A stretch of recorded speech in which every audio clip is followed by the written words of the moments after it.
আসসালামু আলাইকুম প্রিয় দর্শক, অন্য মঞ্চের আলাপ চাইতায় আপনাদের সকলকে আমন্ত্রণ জানাচ্ছি। বাংলাদেশ আবার ঘটনাবহুল দিন কাটাচ্ছে। পরশুদিন নুরু প্রহরিত হলেন। গতকাল আপনারা জানেন যে সেনাপ্রধান প্রধান বিচারপতির সাথে দেখা করেছেন। আরেকজন উচ্চ পদস্থ সেনা কর্মকর্তা যমুনায় গিয়েছিলেন, তিনি ডক্টর ইউনূসের সাথে সরাসরি কথা বলেছেন এবং সেটি নিয়ে আমি আজকে এর আগের এপিসোডে বলেছি যে সেনাবাহিনীর পক্ষ থেকে জানানো হয়েছে বাংলাদেশে বর্তমানে যা হচ্ছে তা অগ্রহণযোগ্য। তার উত্তরে ডক্টর ইউনূস 1 মাসের সময় চেয়েছেন এবং বলেছেন 1 মাসের মধ্যে তিনি চেষ্টা করবেন সবকিছু ঠিক করে দিতে। সেনাবাহিনীর পক্ষ থেকে সেই সেনা কর্মকর্তা তখন জানিয়েছেন, আপনি 1 মাস সময় পাবেন কিনা সেটা এই মুহূর্তে নিশ্চিত করে বলা যাচ্ছে না। তারপরেই 3 দলের সাথে আলাদা আলাদা করে ডক্টর ইউনূস মিটিং করেছেন, বিএনপি, জামায়াতে ইসলাম এবং সদ্য গঠিত শিশু পার্টি এনসিপি। 3টি দলের সাথেই ডক্টর ইউনূস একই কথা বলেছেন। খুব ইন্টারেস্টিং একটা ব্যাপার, দলগুলো বের হবার পরে মিডিয়ায় যে কথা বলেছেন সেটা তারা নিজেদের মনের মাধুরী মিশিয়ে বলেছেন। অনেক কিছুই আসলে ভেতরে আলোচিত হয়নি, ভেতরে খুব কনক্রিট আলোচনা হয়েছে। মূলত ডক্টর ইউনূসের পক্ষ থেকে, যেহেতু সেনাবাহিনীর কাছ থেকে তিনি একটা মেসেজ পেয়েছেন এবং তিনি 1 মাস সময় চেয়েছেন, যে সময়টা তাকে দেওয়া হবে কিনা সেটা ইনশিওর করা হয়নি, সেই প্রেক্ষিতে ডক্টর ইউনূস কিছু কথা বলেছেন। 3টি পার্টিকেই একই রকমের কথা বলেছেন। সেই কথাগুলো আমি আমার মতো করে বলছি, মানে প্যারাফ্রেজড যাকে বলে আর কি। ডক্টর ইউনূস বলেছেন, আপনাদের সহযোগিতা করতে এসেছিলাম, কিন্তু আপনারা অনৈক্য বিভেদের মধ্য দিয়ে যে পরিস্থিতির সৃষ্টি করেছেন তা আমাকে পীড়িত করেছে। এই পীড়াটাই আমাকে বাকি জীবন তাড়িয়ে বেড়াবে। আমি তো আমার সর্বোচ্চ ঝুঁকিটাই নিয়েছিলাম। অর্থাৎ ডক্টর ইউনূস একদম ভেঙে পড়েছেন। যেভাবে আপনারা তো জানেন, আমার চাইতে ভালো জানেন, যেভাবে দেশ চলছে এটাকে দেশ চলা বলে না।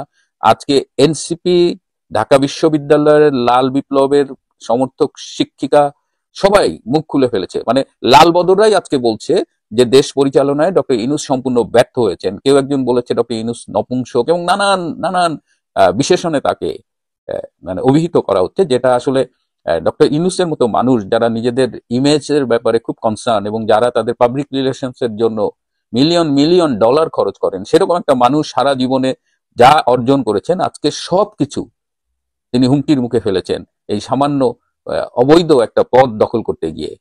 এবং তিনি বাংলাদেশের মতো একটা দেশকে একদম ধ্বংসের মুখে ঠেলে দিয়েছেন। তিনি আরো বলেছেন, আমার উপরে ইনক্লুসিভ, ফ্রি এবং ফেয়ার একটা ইলেকশন করবার জন্য প্রচন্ড চাপ রয়েছে। আপনারা যেভাবে ভাবছেন যে ইচ্ছে মতো যাকে তাকে বাদ দিয়ে আপনার একটা নির্বাচন করে ফেলবেন, সেটা সম্ভব হয়তো হবে না। পুরো পরিস্থিতির এই মুহূর্তে দাঁড়িয়ে ডক্টর ইউনূস রীতিমতো হতাশায় ভুগছেন এবং এক ধরনের আত্মসমর্পণও তিনি করে ফেলেছেন। তিনি, আমি আরেকটি সূত্রে জেনেছি যে তিনি আসলে তার সেফ এক্সিটটা নিয়ে ভাবছেন এবং তিনি কোথায় যাবেন, কোন দেশে যাবেন। প্যারিস তাকে জায়গা দেবে না, ফ্রান্স তাকে জায়গা দেবে না, মোটামুটি জানিয়ে দিয়েছে। তারপরেও তিনি এই বিষয়গুলো নিয়ে ভাবছেন এবং গতকাল এই উচ্চপদস্থ সেনা কর্মকর্তা দেখা করার পরে তিনি আসলে বলা যায় যে ভেতরে ভেতরে খুব ভেঙে পড়েছেন।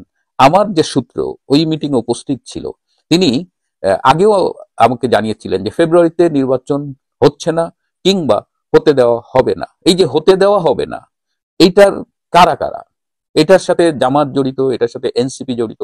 আবার বর্তমানে যেভাবে নির্বাচনটা তারা করতে যাচ্ছে, আওয়ামী লীগকে বাদ দিয়ে, জাতীয় পার্টিকে বাদ দিয়ে, 14 দলকে বাদ দিয়ে, সেটি এই যে ইনক্লুসিভ না করা এক্সক্লুসিভ ইলেকশন, সেটি আবার হতে দেবে না। সেখানে ইন্টারন্যাশনাল স্টেক হোল্ডাররাও আছে, ইনক্লুডিং আমাদের প্রতিবেশী দেশটা। সুতরাং এই অবস্থায় আমার সূত্র সর্বশেষ আমাকে জানালো যে আমাদের জন্য ভালো কিছু হচ্ছে না। আপনাদের জন্য ভালো কিছু হচ্ছে কিনা আমি জানি না। আপনাদের মানে আমাদের, তার মানে ইউনূসদের জন্য ভালো কিছু হচ্ছে না, ইউনূসের প্রতিপক্ষ যারা আছে তাদের জন্য ভালো কিছু আছে কিনা সেটা তিনি জানে না। এদিকে চায়নায় যে সম্মেলনটা চলছে, যে সাংহাই কোঅপারেশন অর্গানাইজেশন সম্মেলন, সেখানে জানেন যে পুতিন আসছে, মোদি গিয়েছেন, আবার চায়নার যে প্রেসিডেন্ট শি জিনপিং।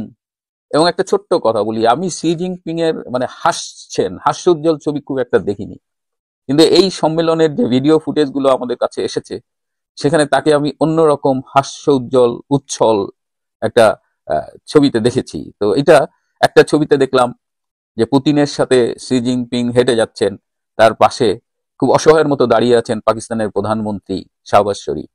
সো চীনে একটা নতুন ডেভেলপমেন্ট হচ্ছে, যে কারণে আমাদের বারবার বলা হচ্ছিল যে প্লিজ ওয়েট, 4 সেপ্টেম্বর পর্যন্ত আপনারা একটু ওয়েট করেন। আজকে 1 সেপ্টেম্বর, আজকে এই সম্মেলনটা শেষ হবে। তারপরে এই সাউথ এশিয়ান পলিটিক্সে একটা নতুন পোলারাইজেশন হচ্ছে, রাশিয়া, চায়না এবং ইন্ডিয়া, এবং সেখানে ডেফিনেটলি বাংলাদেশ তাদের একটা কমন ইস্যু। এবং তারা বলেছেন যে দক্ষিণ এশিয়ায় কোনো অস্থিরতা নতুন করে তৈরি হোক তা আমরা চাই না, এবং এই অস্থিরতা দক্ষিণ এশিয়ার বিকাশের পথে অন্তরায় হয়ে দাঁড়াবে।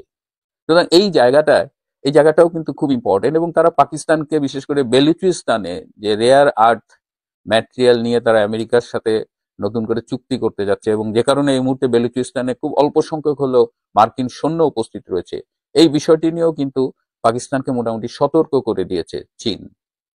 তো নতুন করে যদি এই আরআইসি এখন বাস্তবতা, যেভাবে আমরা এই সম্মেলনে দেখলাম, এবং আগামী 2-3 দিন এটা নিয়ে ব্যাপক লেখালেখি হবে এই দক্ষিণ এশিয়ার মিডিয়ায়, তো এই জায়গাটায় যেটা মনে হচ্ছে রাশিয়া, ইন্ডিয়া, চীনের একটা যে ঐক্য, সেটা মোটামুটি এখন বাস্তবতা। এবং এটা ঐক্য হলে এই দক্ষিণ এশিয়ায় এই বৃহৎ ঐক্যটাকে বাইপাস করে সেই দূর প্রান্ত থেকে আমেরিকা এসে কতখানি নাক গলাইতে পারবে, এই জায়গাটাও একটু দেখার আছে। এবং যে পাকিস্তানকে আমরা জানতাম চীনের একেবারে ঘনিষ্ঠ বন্ধু, হরিহর আত্মা ছিল তারা, সেই পাকিস্তান আজকের বাস্তবতায় চীনের কাছে উপেক্ষিত হয়েছে। So that's an another important findings. এদিকে সেনাবাহিনী, এই যে যখন আমি রেকর্ড করছি তখনই দেখলাম যে সেনা প্রধান ডক্টর ইউনূসের সাথে দেখা করেছেন এবং তিনি রাষ্ট্রপতির সাথে দেখা করতে যাচ্ছেন, এরকম একটা অবস্থা।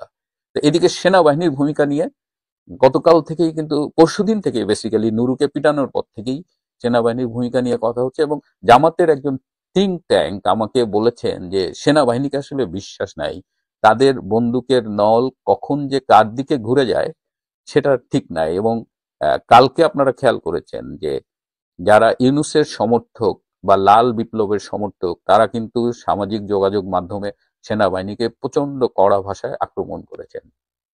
সুতরাং, এবং সেনা প্রধান ওয়াকারের উপরে স্পষ্ট চাপ রয়েছে সেনাবাহিনীর ভেতর থেকে, দেশের ভেতর এবং বাইরে থেকে, যে এই মুহূর্তে যা করণীয় দেশের এবং মানুষের স্বার্থে, সেই ভূমিকাটি জেনারেল ওয়াকার যেন রাখেন। যদি তিনি সেটা না রাখেন, তাহলে ওয়াকারের ফেট নিয়েও হয়তো আমাকে খুব তাড়াতাড়ি আরেকটা পর্ব করতে হবে।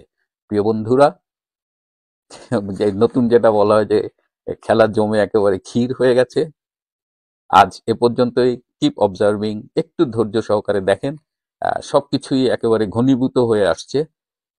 যে কোনো দিন যে কোনো কিছু ঘটে যেতে পারে। ভালো থাকবেন।